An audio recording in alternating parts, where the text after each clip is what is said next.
So that zooms in. That does just that. And that gets the whole table. We'll do it like that. Do I need to move anything? No. Okay. I just need to scoot.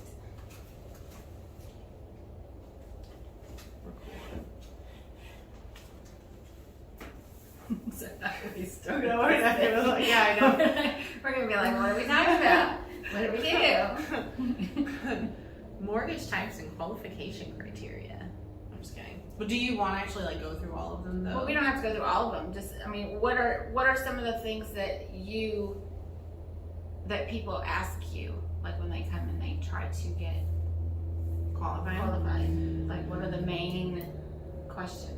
The biggest thing right now is everybody wants lowest interest rate, and I'm noticing too that people need a lot of help with closing costs and down payment and stuff like that. So the biggest thing is kind of like, what can you do for me, or like what options do I have as far as assistance? And so it's not just right now with the market being as crazy as it is, it's not everybody just does a normal FHA loan and rocks on. Like, a lot of people are doing down payment assistance and interest rate programs and things like that, because it's hard to buy a house right now. So whatever they can do to have some sort of help makes it a little bit easier. Yeah. So like the main thing that I'm doing right now for either assistance or for interest rate is down payment assistance. So there's 3 or 4 programs that I work with in the state of Texas that give you either a little bit lower interest rate and you don't get any actual cash assistance, or you can get 3, 4, 5% to help cover your down payment and closing costs. And that's just been a game changer, because right now interest rates suck. Like, they just suck. They're all terrible. So I'm telling people it's not as important to get the lowest interest rate. Let's talk about where it puts your monthly payment, because we know in 6 months, 2 years, we're going to refinance anyway. So the biggest thing is making sure that you're comfortable with the payment that you have now. Let's get you some assistance so that you're not breaking the bank to buy the home, and then we're going to refinance down the road, and that's when you'll get the better interest rate. Like, that's when you'll get your permanent financing. And I think that's a lot of the problems that people don't realize is if they're going to pay $2,000, $1,200 for rent, right, they can pay that in right. mortgage. Right. They don't get that. And I saw something the other day that said that rents are up like 25% or 50% depending on like what area of the country people are living in. And so like, if you're gonna have to pay really high rent anyways, you might as well buy. Yeah. And so one of the things I hear too, like the biggest hurdles when I'm calling people that are saying they want to buy a house, they're like, oh well, I'm not ready, my credit's messed up, or I don't have the money. But that's okay. Like, you can go ahead and talk to a lender to see what you need to do to boost your credit. See, the minimum credit scores might not be as high as people think. Like, I hear some say, like, oh, I have to have a 680 to buy a house. No, you don't. Some programs go down to 580, some go down to 540. Yeah. You don't have to have perfect credit. Some programs, they don't care about collections. They don't care about student loans. So a lot of things that people think are holding them back from buying a house don't. And a lot of people think you need 20% down to buy a house. You don't. You don't. At all. I mean, there are some programs that are 100% financing. There are some that only require 3 to 5% down, and you can use assistance to help pay that. So I think buying a home is a lot easier than a lot of people think. And if you're gonna have to rent for $1 bajillion anyway, you might as well. You might as well buy. Might as well buy and put that money toward getting equity in the house. Absolutely. Because I mean, have you seen like in the last few years that equity, like that property values have gone up? Like, are they? Do you think they're still going to keep going up in the next few years? Yeah.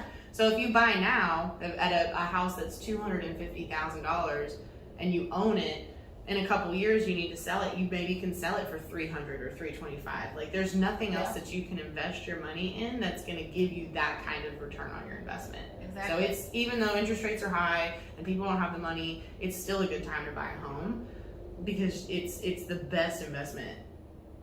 And that's what a lot of people don't realize. Yeah. They don't get that. And I know before I got into real estate, You didn't know it either. I had no clue. I didn't either. That, hey, if you don't have a perfect credit score, You can still do you it. can still do it. Yeah. I had no clue. When I bought my first home, a realtor came and talked to me and said, hey, you wouldn't happen to want to buy it, right? And I was like, well, I would, but I don't have 20% down. And this was only like 8 years ago. And I was like, you don't need 20% down. And I ended up doing an FHA loan for 3.5%. And I didn't know that down payment assistance programs were available. So it's like, I mean, I was young when I bought, but if I had someone that was telling me like, hey, you don't need this much money, there are assistance programs out there. You don't have to, the interest rate's not as important. I may have done a completely different loan program when I bought. I just didn't know it was there. Yeah. Nobody told me about it. Even my realtor or my lender at the time didn't tell me about it. So it's just like getting the word out and letting people know that it's not as hard to buy a home as you think it is. That's pretty cool. Yeah. Okay. That was awesome. That was cool. We're awesome. We're awesome. Okay. Let's see. Qualification criteria. We kind of talked on minimum credit scores. Blah, blah, blah. Inquire about special mortgage programs or incentives that may be available. We kind of talked about the EPA too. Factors that influence interest rates, such as economic conditions, government politics, and global events. I mean, we could just talk about interest rates in general. Good, because government politics, I'm not the one to talk about I'm that. not either. Global events, I don't watch the news because it's depressing. Yeah, no, I'm not either. But I mean, interest rates in general, so they fluctuate every day. So it's not just whatever the rate was on Monday is what the rate is today. And there are so many different factors that play when it comes to what your interest rate is. So on top of the fact that they fluctuate depending on what the heck is going on in the world or what the jobs report says or what the LIBOR is that day. I mean, there's already so many like global political factors when it comes to what interest rates are, but then each individual person and their situation on top also dictates what their interest rate is. So if I have 600 credit and you have 720 credit, we're probably not going to get the same interest rate. But it's not necessarily just based on your credit.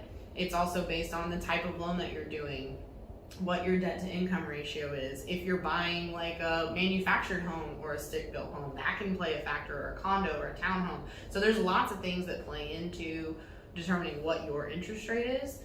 But that's why you should talk to a lender if you're concerned about anything that you can control, like your credit. Because a lot of times, even the difference between like a 640 credit score and a 650, it won't make a big difference. But if there's a way that you can get from a 640 to a 680, maybe that jumps you up to the next tier where you can get a little bit of a discount. So there's a lot of things that come into play when it comes to what your interest rate is, and there's some things you control and there's some things you can't. So like I said earlier, the biggest thing right now when it comes to interest rate is, I would say, don't worry about the interest rate. Worry about your payment. Worry about the payment. Yeah. Get the kind of payment you want. Worry about Make sure it's refinancing comfortable. Make sure it's doable. That you're not going to be house broke by making your payment, and trust that we hope in the next, that the interest rates start coming eventually down. they start going down, and you can refinance and get a lower rate in payment then. So it's not permanent, it's not forever, but make sure that just in case you do have it for a while, that it's comfortable and you're not overextending yourself. That's good. Good advice. Good stuff. And then we kind of did that one on accident. How to get better rates, Yeah. improving credit scores. These topics. Oh, so that's it. Okay. That's it. Okay, what else? So when should if someone calls you, I'm gonna start over. If someone reaches out to you and says they want to buy a home, when should they get pre-qualified? Like, when do you encourage them to go ahead and talk to a lender?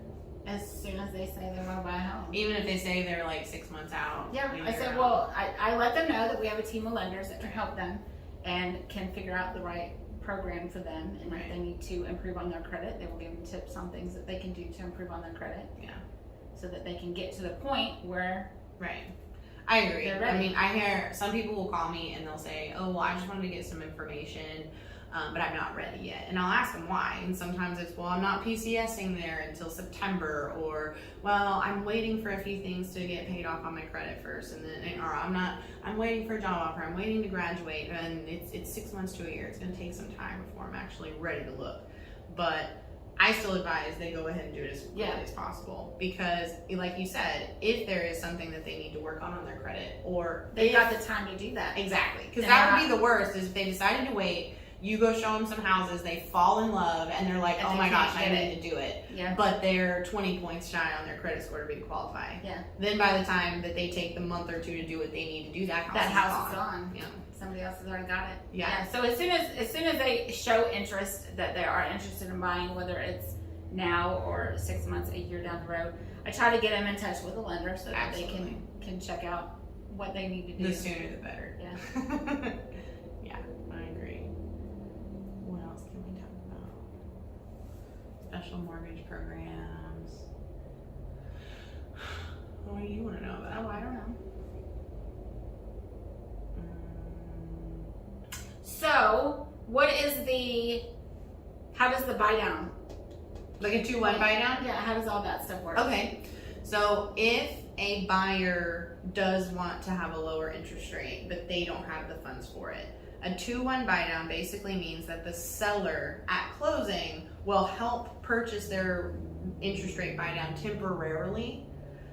So they don't get a lower interest rate permanently, but for the first couple years, the seller is going to pay like a discount for them. So for example, say someone's mortgage payment is going to be $2,000 and their interest rate is 7%. What the seller does at closing is pays them to have a discount, and so for the first year, their interest rate would be 5%, and say that makes their payment $1,500. The seller at closing is going to put $500 every month for that buyer's payment. They're going to pay the difference of that payment, if that makes sense. So that it's like the buyer got a discount and is paying a 5% rate, but they're really not. The seller is just paying part of their payment for them. So how does that benefit the seller? It benefits the seller because people are looking for the lowest interest rate right now, and so it can be really expensive to permanently buy your rate down from say 7% to 5%. But to temporarily do it, it's a good option for the buyer because we know that they're likely going to refinance down the road anyway. But it helps the seller because it helps their listing stand out as, hey, I want your buyer to have a good deal. I want your buyer to have the lowest payment. And so it can help. If you have two houses on the same street and one's offering a buy down and one's not, I would go with the one with the buy down because I as the buyer, I'm going to have a better deal, a lower payment, until I can eventually refinance. So does that all come out at their closing costs? Right. It'll all come out at the end. Right. So the seller, a 2-1 buy down can be paid by a seller, can be paid by an agent, can be paid by a builder. It's just anybody but the buyer, right? And so at closing, whatever seller concessions the seller gave, you can use that for your regular closing costs, or you can use it for just specifically a buy down, and maybe the buyer pays their own closing costs. Or if there's enough seller concessions, maybe you can do both. But it's a huge advantage as a seller to be open to discussing offering it and being open and knowing how much you would approximately need if someone was going to do a buy down on your home. So if you're a seller and thinking about, hey, what can I do to make my listing stand out? I would talk to a realtor, talk with a lender, get a quote, and know, okay, if someone wants to buy their interest rate down 2 points for a 2-1 buy down, this is roughly how much it's going to cost, and then have that conversation with if that's something you'd be willing to advertise that you want to do for your buyers. If that makes sense. Yeah. If that makes sense. I have a hard time explaining 2-1 buy downs because it's almost like, okay, so like if this was your whole payment, the seller is paying this portion of it for you at And closing. that comes out at closing. Right. So they take, if this is your whole payment, the seller's paying this 12 months of it, or even 24 months of it, depending on which buy down you do, so that your full payment still gets made every month. It's just the seller's kind of giving you a discount. Discounting it for 12 months, 24 months. Right. It's kind of hard to explain. No, I mean, it makes I think sense. it makes sense. What else can we talk about? Oh yeah, make sure you. I heard it make a noise. Either it made a noise or that made a noise. It might have totally popped. Oh no, we're still going. 14 minutes. Hooray! Yay! Woo-woo.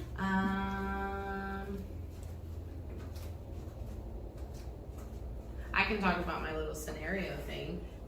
I'm trying to think of questions I can ask you so that I'm not the only one talking. I don't know what to ask me because I don't know, I'm trying to think. And then I'm hot too, so it's like, I shouldn't have worn this, but I have a new tattoo and it hurts. man, just kidding. So I have one right here too. I got two. Oh my goodness. Well, Labor Day weekend is like sad for me because now it's like my papa's birthday, and it's the anniversary of my sister dying, so now I'm just like bummed out all Labor Day weekend. So I went and got tattooed. Ink therapy. Yeah, self-care. I don't know. How long are these videos supposed to be? I don't know. That's what I'm saying. I mean, the more that we talk about it, the more you potentially have that you can clip pieces from. So, well, I plan on putting things in the middle, like graphics or graphics of some sort, like when we're talking about it. And I can even send you, like, for that buy down one, I can send you my buy down PowerPoint, because I have like a diagram where it talks about like the seller's portion goes into the bucket and the buyer's portion, and then that's what makes your payment. Like, you can put that in. Yeah, I'll send you that.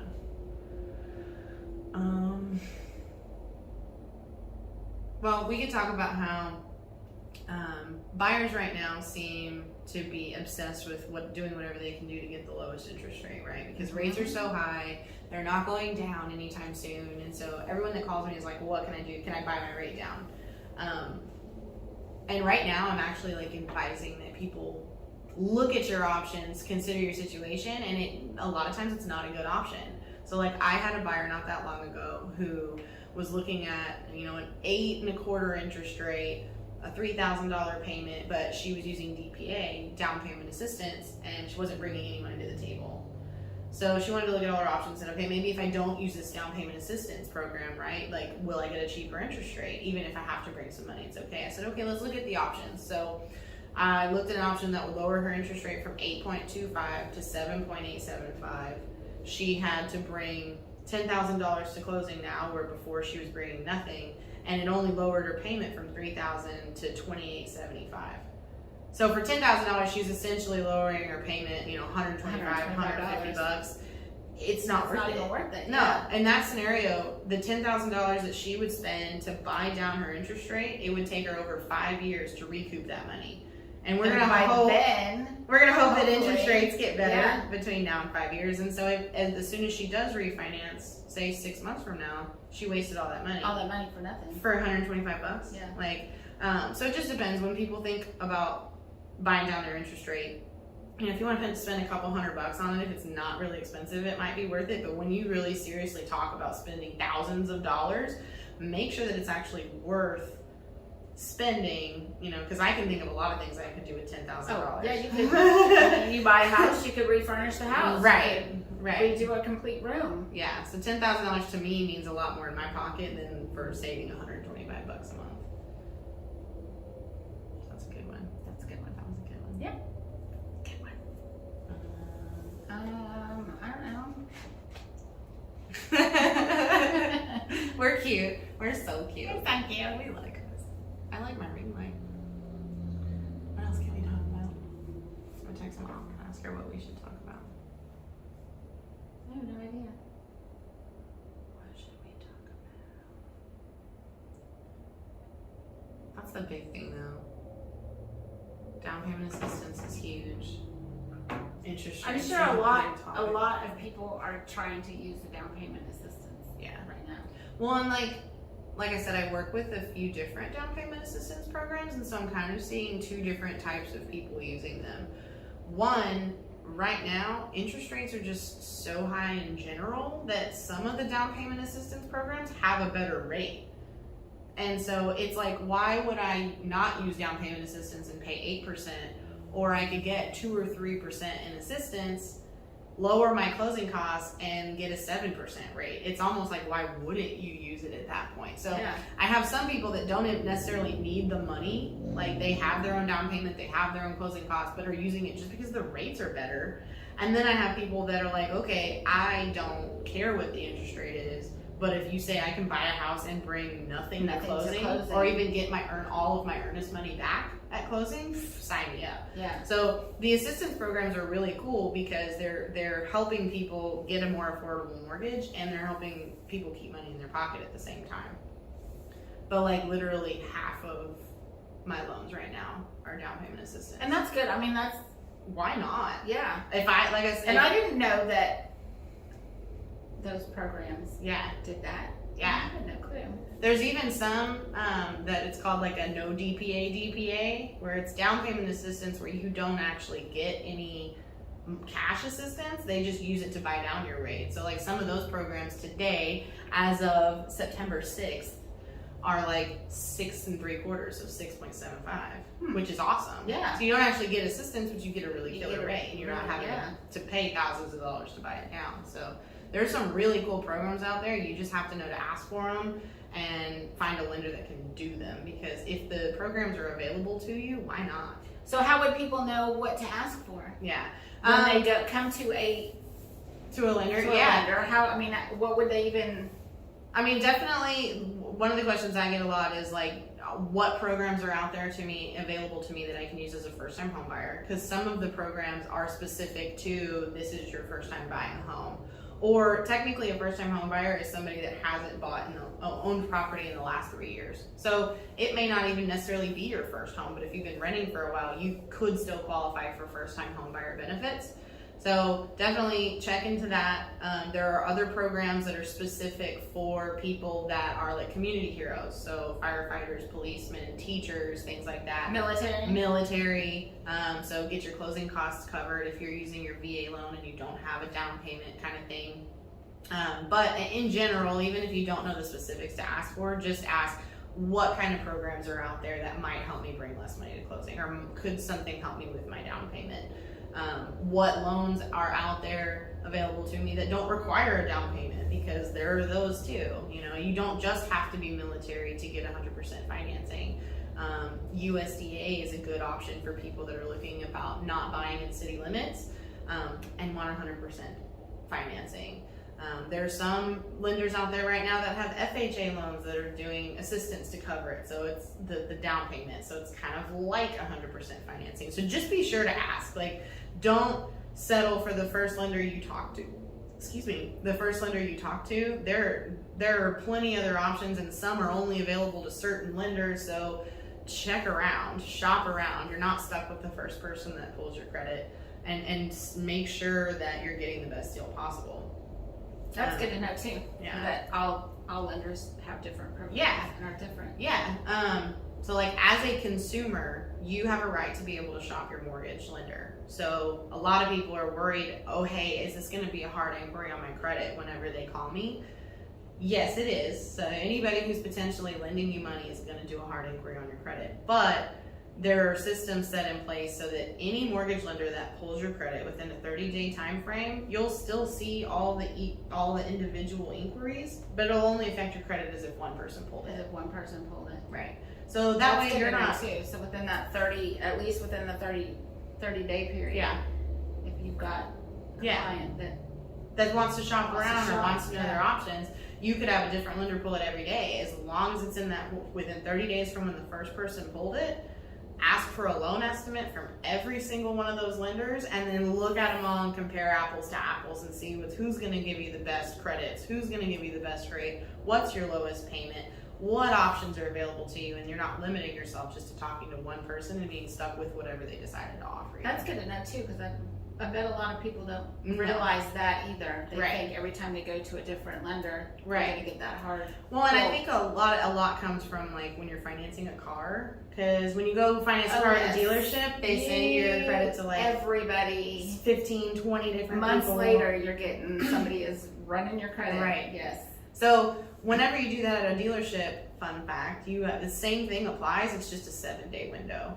The thing that people see their scores go down is because a lot of the lenders that auto finances deal with aren't necessarily just auto financers. So where it gets kind of sticky and where you might see your score affected is like if you like Fifth Third, they do auto loans, and Textile Credit Union, they do auto loans, and Wells Fargo and Bank of America and Extraco, they're all banks, but they're not necessarily they don't just do autos. And so sometimes, depending on how each lender is coded to the credit bureaus, they may not flag as the same type of credit pull. And so that's kind of where it can get a little hairy as far as if you see your score go down a few points.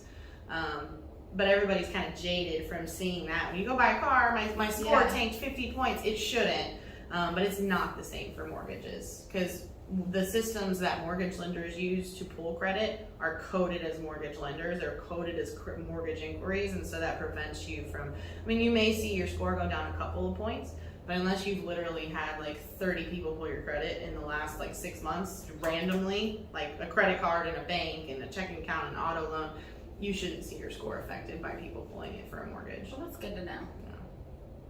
I get that one. I get that one a lot.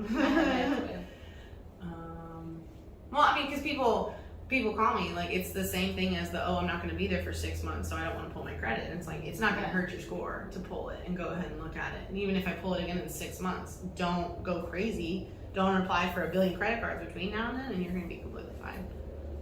But lenders, we know a lot about credit. Like I've pulled thousands of credit reports, and so even if someone knows that their credit is just tanked, like it's still a good idea even if you just have some ideas on or want some ideas on how to improve your credit, even if you know, hey, home buying isn't for me, we're the people to talk to because we've seen so much and because we've gone through so many different scenarios of people in different situations. We know how to help boost your credit, and we have systems available to us where we can tell you specifically, hey, pay this card down to $10.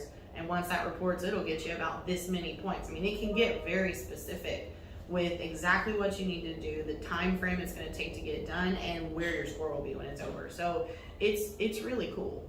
And sometimes it's usually in as little as like 30 to 60 days. Well, that's nice. Yeah. Make a couple extra payments, get 40 points, get a better interest rate. Because a lot of people think, I got to pay this off, Right. And that could be hurting them. Right. Well, and one of the biggest takeaways that I've learned, there's two big takeaways that I've learned in my experience with credit. Sometimes paying off collections doesn't do anything. So you could have $5,000 collection. It's the only thing on your credit report, and it's killing you that you have this collection and you've been spending years trying to pay it off. And if I go in my simulator and say, what happens if she pays off this debt? It doesn't change your score at all. Anything. 0 points.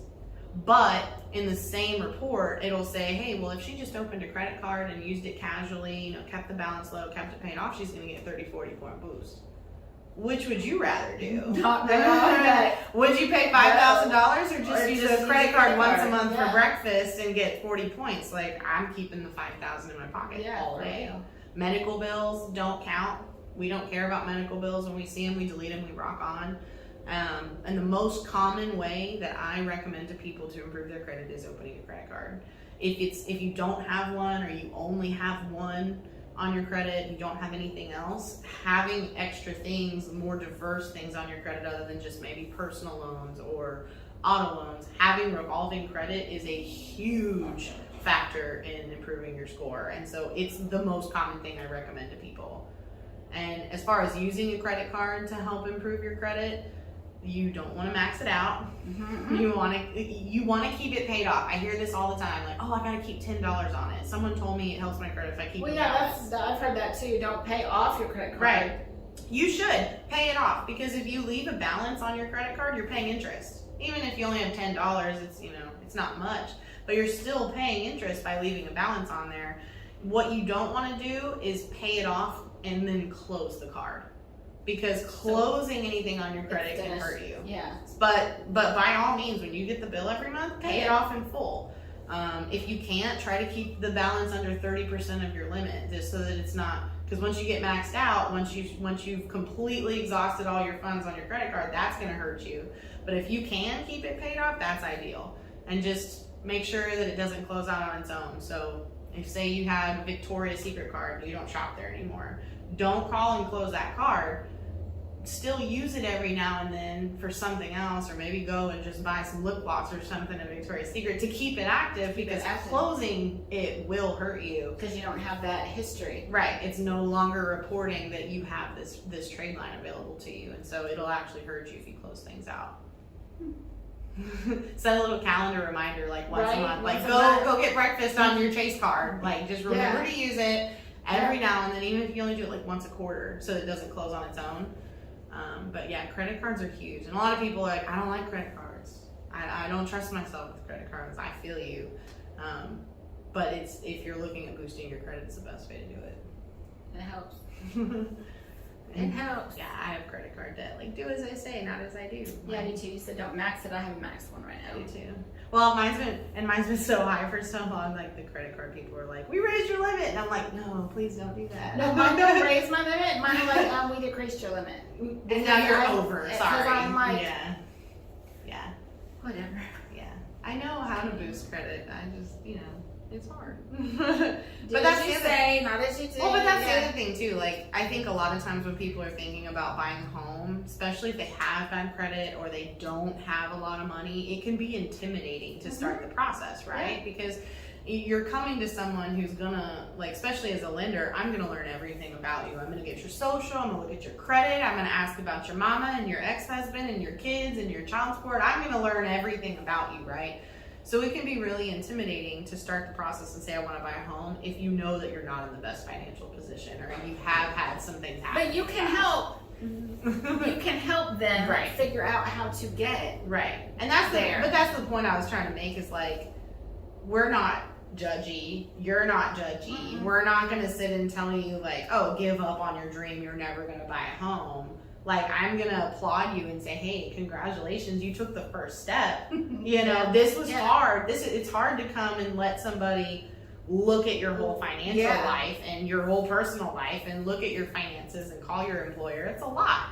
And so we're real people too. We have credit card debt too. We're not going to judge you if you do or if you have collections or if you want to look at some houses but you're not really quite ready yet. Like, we're here to become like your ally and your advocate, not someone who's going to stick up their nose and be like, you should buy a house. Yeah.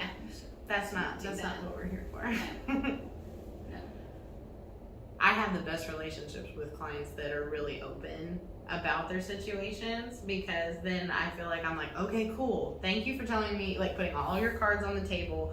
Now I can tell you exactly what you need to do. Well, I'm sure it helps you too, and so you're not getting blindsided by, oh, what about this? Yeah. What happened here? The hardest part is when people don't want to tell me everything. So, like, I've had clients that are, like, switching jobs and didn't think I would find out. Or I have clients that are married and didn't think I would find out. Or they are supposed to pay child support and didn't tell me about it. Because we ask all these questions up front. And then anything that's not disclosed up front, we're gonna find out. So the best thing to do is just lay it all out there.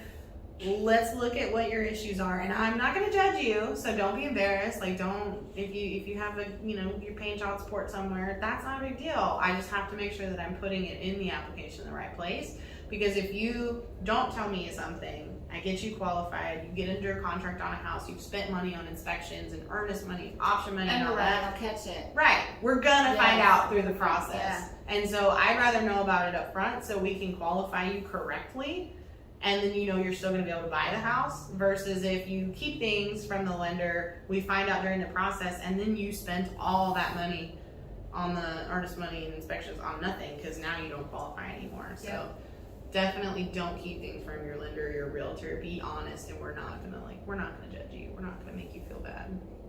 We want to help, because we've all been there. Yeah, we've all been there. Or we're sitting there right now. It's everybody. Like, we're real people too. We are. Yeah, that's part of it. Okay, Do you think we have enough yeah, stuff? I think that's good. 30 minutes. We did it! Hooray! Yay! Okay, don't. I didn't pick my nose or nothing in that 30 minutes. I'm so proud of myself. Oh, I'm taking this off. I'm sweaty. I wonder if I'll just see. 33 minutes. Yeah,